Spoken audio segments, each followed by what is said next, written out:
Ma jeceshahay inaad abaalgelisid jaamacadaha scholarshipska fully funded-ka ee bixiyaan wadamada Canada, Britain iyo America? Waxaan idinla wadaagi doonaa scholarshipska fully funded-ka si aad u abaalgelisid oo aan bilowno si mataqaana aan uga caawino dadka walaalaheena inay abaalgareeyaan iskuna diiwaangeliyaan jaamacadahaas heerka sare. Waxaad ku imaan kartaa ama ku apply gareyn kartaa passport Soomaaligaaga adiga oo aan lagaa rabin wax luqadda Englishka shahaada ah. Scholarshipska qaar waxaa la weydiiyaa dadka IELTS waa luqadda heerka ay ka gaarsiisan tahay. Jaamacadda koowaad scholarshipka bixinaysa waxaa la dhahaa Leicester B waxaana ku taalaa wadanka Canada magaalada Toronto.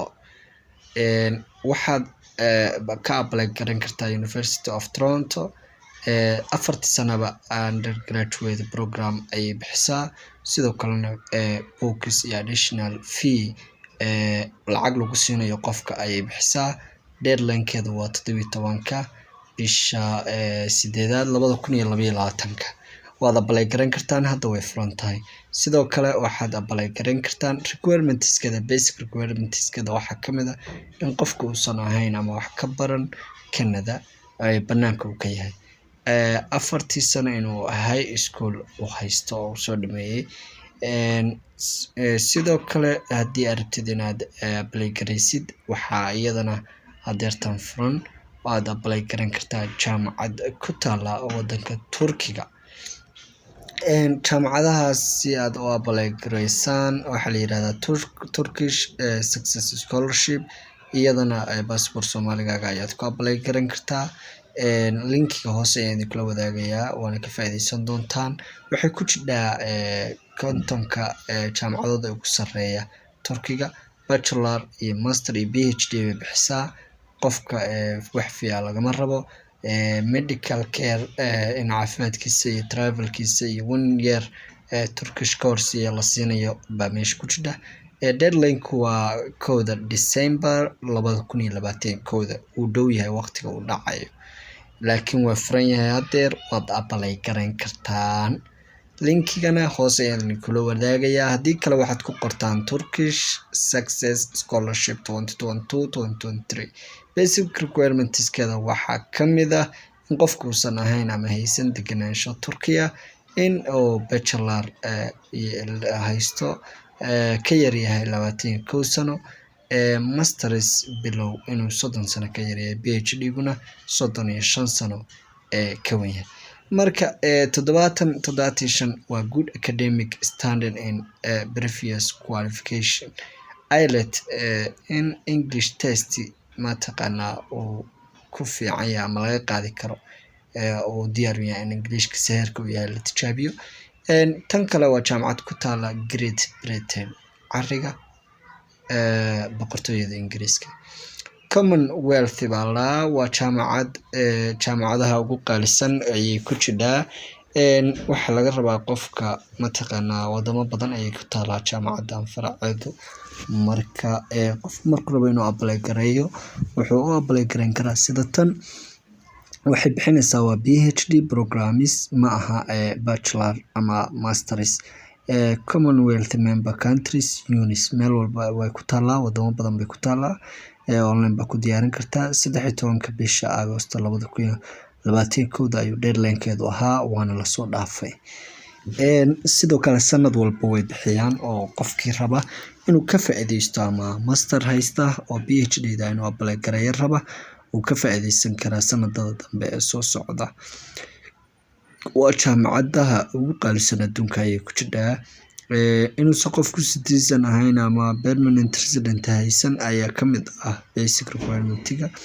Inuu mataqaana first degree of upper second class by the end of the year uu yahay.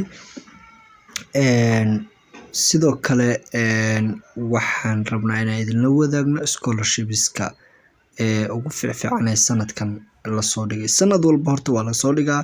Singapore scholarship iyadana waa Singapore ayay weeye jaamacad ku taala waad apply gareyn kartaan hadda way furan tahay. Research ayaadna ka samayn kartaan inta aydan apply gareyn jaamacadahan idinla wadaagay. Global Reviewed Universities ayaa la dhahaa 4 years PhD qof wata sidoo kale waa one time ayaa la dhiganayaa guarantee monthly student for tuition deadline-keedu waa 1 December 2021 waad apply garan kartaan. sidoo kale waxaan rabnaa inaan idinla wadaago jaamacadaha aad apply garan kartaan. jaamacad walba oo halkaa ku qoran oo aan idinla wadaagay boorkeeda iyo deadline-keeda iyo waqtiga uu furmayo waa inaad sida ugu dhaqsiyaha badan aad u apply garaysaan oo ugu qortaan Google search-ga aadna u search garaysaan kadibna aad uga mid noqotaan. fadlan waxaan kaa codsanayaa muuqaalkan inaad dhamaysataan sidoo kalena like iyo subscribe aad saartaan si asxaab badan oo u gaaro idinkana aan kugu soo gudbiyo waxyaabaha muhiimka ah ee maalin walba socda iyo fursadaha muhiimka ah ee walaalaheena Soomaaliyeed ay kaga faa'iideysan karaan inay ku tagaan wadamada shisheeye si ay nolol iyo waxbarasho iyo shaqaba uga samaystaan. waad ku mahadsantihiin. waxaa kale oo aan la wadaagayaa Sacuudiga ayaa isagana waxa uu bixinayaa jaamacad la yiraahdo King Fahd Scholarship.